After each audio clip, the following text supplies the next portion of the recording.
चुनाव आयोग is not supreme in India, only parliament is supreme in India, only we the people of India are the supreme. और supreme court अगर कल को ये कह दे कि नहीं जी अब ये पूरे भारत का जो राज है ये पंडे पुजारी चलाएंगे, तो क्या मैं सुप्रीम कोर्ट की बात मान लूंगा? मैं नहीं मानूंगा। और इन्हें सबसे ज्यादा दिक्कत ये है कि आज ये शेड्यूल कास्ट और मुस्लिम पढ़ लिख कर इनके सामने मुंह खोलने लगे हैं, इन्हें जवाब देने लगे हैं, इन्हें कानून सिखाने लगे और इन्हें संविधान सिखाने लगे। अब आप कहो कोर्ट से दिक्कत, बिल्कुल है कोर्ट से दिक्कत। अगर कोई सुप्रीम कोर्ट का जज बैठ के ये कहता है कि रामचरितमानस और गीता के अनुसार न्याय होगा, तो मैं खुल के उसका विरोध करूंगा, क्योंकि ना तो न्याय रामचरितमानस के वजह से होगा ना गीता की तरफ से होगा। अगर न्याय होगा तो संविधान के प्रावधानों के आधार पर होगा। जो कहते हैं बटेंगे तो कटेंगे, ये वही लोग हैं जो बांटने, काटने और छाटने का काम कर रहे हैं। कि ये जो लोग हैं जो आज सत्ता में बैठ के शेड्यूल कास्ट, मुस्लिम, आदिवासी और माइनॉरिटीज का हक खा रहे हैं, हम इन्हें चैन से जीने नहीं देंगे।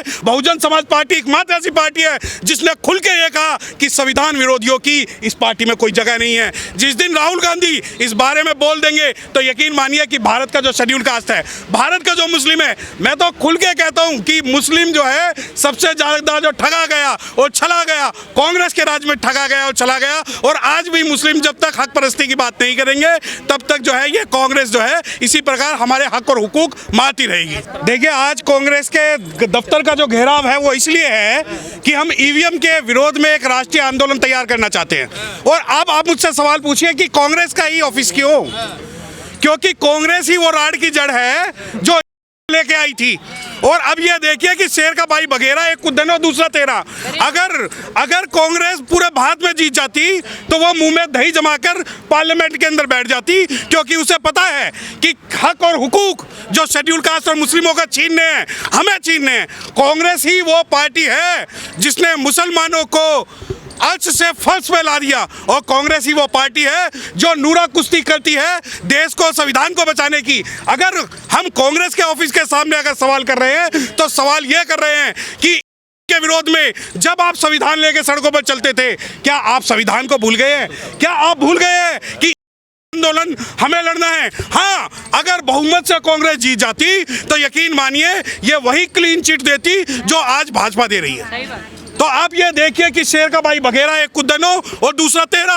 और जो कांग्रेस है, मैं आपको एक बात बता दूं, हम क्यों इस प्रोटेस्ट में हैं।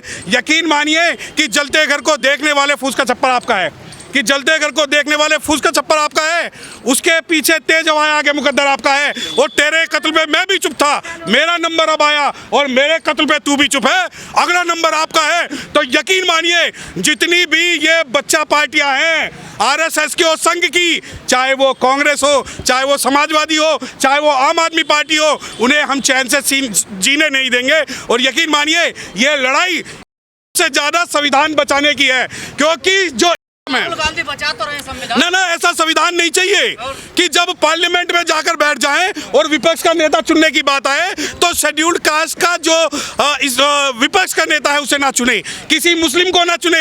ऐसा हमें नेता नहीं चाहिए जो बाबा साहब डॉक्टर भीमराव अम्बेडकर साहब की स्टैचू पार्लियामेंट से हटा दी और किसी भी कांग्रेस के कार्यकर्ता ने उसके मुंह में जबान नहीं खोली। दूसरी बात, सुप्रीम कोर्ट ने एक गैर संवैधानिक निर्णय दिया दलविंदर सिंह का, जिसने जातियों में बांट दिया। जो कहते हैं बटेंगे तो कटेंगे, ये वही लोग हैं जो बांटने, काटने और छाटने का काम कर रहे हैं। तो आज अगर हम आज खुल के करेंगे तेरी जुल्म की मुखाफलत, तो वक्त का तख्ता नशीया कोई खुदा नहीं, तो यकीन मानिए कि ये जो लोग हैं जो आज सत्ता में बैठ के शेड्यूल कास्ट, मुस्लिम, आदिवासी और माइनॉरिटीज का हक खा रहे हैं, हम इन्हें चैन से जीने नहीं देंगे। और ये जो लड़ाई है एक दिन की लड़ाई नहीं है। यकीन मानो कि जो है वो भी गैर संवैधानिक था, नोटबंदी थी वो भी गैर संवैधानिक था, कॉलेजियम सिस्टम है वो भी गैर संवैधानिक है। और इन सभी गैर संवैधानिक व्यवस्थाओं के खिलाफ हम जो वकील हैं, अगर जरूरत पड़ी तो सुप्रीम कोर्ट में कोट पहन के लड़ेंगे, और अगर जरूरत सड़कों पर पड़ी तो हम सड़कों पर भी हम आंदोलन करेंगे। बसपा को क्या दिक्कत है? बसपा वाले ही हैं ज्यादातर यहाँ नजर आ रहे हैं। नहीं, बसपा को दिक्कत कुछ नहीं। बहुजन समाज पार्टी एकमात्र ऐसी पार्टी है जिसने सबसे पहले ईवीएम के विरोध में खुलकर अपना पक्ष लिया। और मैं आपको एक बात बता दूं, अगर आप ये मीडिया वाले भूल जाते हैं कि जब दलविंदर सिंह का जो डिसीजन आया, बहुजन समाज पार्टी एकमात्र ऐसी पार्टी है जिसने खुल के ये कहा कि संविधान विरोधियों की इस पार्टी में कोई जगह नहीं है। जिस दिन राहुल गांधी इस बारे में बोल देंगे तो यकीन मानिए कि भारत का जो शेड्यूल कास्ट है, भारत का जो मुस्लिम है, मैं तो खुल के कहता हूं कि मुस्लिम जो है सबसे ज्यादा जो ठगा गया और चला गया, कांग्रेस के राज में ठगा गया और चला गया। और आज भी मुस्लिम जब तक हक परस्ती की बात नहीं करेंगे तब तक जो है ये कांग्रेस जो है इसी प्रकार हमारे हक और हुकूक मारती रहेगी। ऐसे तो राहुल गांधी कहते हैं कि संघ वालों की जगह नहीं है कांग्रेस। नहीं, सबसे ज्यादा देखिए, सबसे ज्यादा संघी इन्होंने पैदा किए, सबसे ज्यादा सांप इन्होंने पैदा किए और वो सारे सांप जो है आज संविधान पर जो है डोरे डाल रहे हैं। यकीन मानिए अगर राहुल गांधी खुल के इस बात को कहते हैं कि संघियों की कांग्रेस में जरूरत नहीं है, तो अगर ये छटाई करेंगे तो हो सकता है कहीं ना कहीं इनके अंदर भी वो सफेद जनों मिले जो कि संघियों से इनको जोड़ता है। नहीं, हम तो बिल्कुल विरोध करेंगे, हम विरोध कर रहे थे, करेंगे, और जब तक के खिलाफ हम एक राष्ट्रीय आंदोलन सहमति नहीं बना लेते, हम सड़कों पर दिल्ली में इनका जीना आराम कर देंगे। चुनाव आयोग कहता है निष्पक्ष चुनाव होता है। नहीं, चुनाव आयोग कौन, क्या चुनाव आयोग, एक बात मैं आपको बता दूं, चुनाव आयोग is not supreme in India, only parliament is supreme in India, only we the people of India are the supreme. और सुप्रीम कोर्ट अगर कल को ये कह दे कि नहीं जी अब ये पूरे भारत का जो राज है ये पंडे पुजारी चलाएंगे, तो क्या मैं सुप्रीम कोर्ट की बात मान लूंगा? मैं नहीं मानूंगा, क्योंकि सुप्रीम कोर्ट की जो चुनाव आयोग की जो मंशा है वो हम लोगों को बहकाने की है, बरगलाने की है। और इन्हें सबसे ज़्यादा दिक्कत ये है कि आज ये शेड्यूल कास्ट और मुस्लिम पढ़ लिख कर इनके सामने मुंह खोलने लगे हैं, इन्हें जवाब देने लगे हैं, इन्हें कानून सिखाने लगे हैं और इन्हें संविधान सिखाने लगे। आपको पुलिस से दिक्कत, कोर्ट से दिक्कत, विपक्ष से दिक्कत, सरकार से दिक्कत, करना क्या चाहते हैं? हम करना चाहते हैं व्यवस्था परिवर्तन, वो लाना चाहते हैं कि जिस व्यवस्था के अंदर इन्होंने दीम के लगा दिए हैं,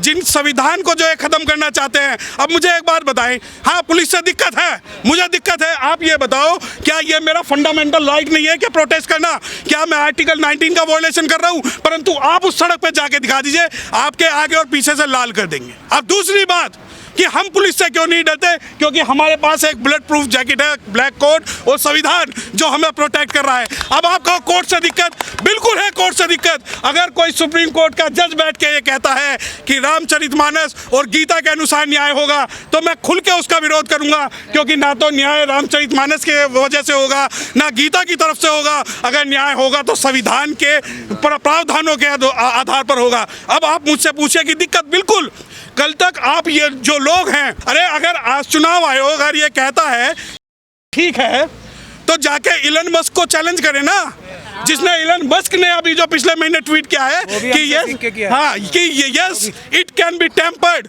and is not solid proof of the ballot and India is the largest democracy of the world। तो अगर चुनाव आयोग इस बारे में कह रहा है तो मैं तो चुनाव आयोग से एक गुजारिश कर रहा हूं कि इलन मस्क के किसी भी छोटे साइंटिस्ट को बुला लें। अगर इलन मस्क क्लीन चिट दे दे तो मैं भी मान लूंगा कि हाँ आपकी है वो वाजिब है और सही है और संवैधानिक। चुनाव आयोग को सबूत क्यों नहीं देते? चुनाव आयोग सबूत, चुनाव आयोग चोर है, चुनाव आयोग के भ्रष्ट अधिकारी वोट के सबसे बड़े चोर हैं। सबूत वो हमसे लेता ही नहीं है, वो तो मेरी चिट्ठी का भी जवाब नहीं देते ना। सबूत सारे हमने दे रखे हैं, लेकिन वो चोरी कर रहे हैं, उनके माध्यम से चोरी हो रही है, इसलिए वो कोई सबूत लेना ही नहीं चाहते। सबूत तो सारे दे रखे हैं मैंने तो वीडियोग्राफी बना के दे रखी है सबूत। हमारा तो कहना एक ही है कि जो वीडियोग्राफी कराने का हमने ऑर्डर कराया दिल्ली हाईकोर्ट से सारे चुनाव में, वो हर एक कॉन्स्टिट्यूएंसी में वीडियोग्राफी चला दे चुनाव आयोग। जनता जो है उनको अपने आप कुर्सी से उतार के जेल की सलाखों के पीछे डाल देगी। चोरी कर रहे हैं, चुनाव आयुक्त कुछ नहीं कर रहे, सिर्फ वोटों की चोरी कर रहे हैं। आपने जो कहा कर दिखाया, कांग्रेस दफ्तर आ गया, अब आगे क्या है, क्या रणनीति है? आगे हम आपको बता चुके हैं, फिर बता रहे हैं बार बार, ये हमारा पहला आज है, शुरुआत है। इसके बाद आंदोलन और मजबूत होगा। अभी हम सारी ऑपोजिशन पॉलिटिकल पार्टीज़ के पास जाएंगे। हर एक ऑपोजिशन की पॉलिटिकल पार्टी देश की जनता की नौकर है, उन्हें ये काम देश की जनता का करना पड़ेगा। पेपर बैलेट से चुनाव कराने के लिए आंदोलन में आगे आना पड़ेगा। उसके बाद पेपर बैलेट से चुनाव होंगे तो ज़्यादा बेहतर होंगे, सबसे सुरक्षित चुनाव होंगे।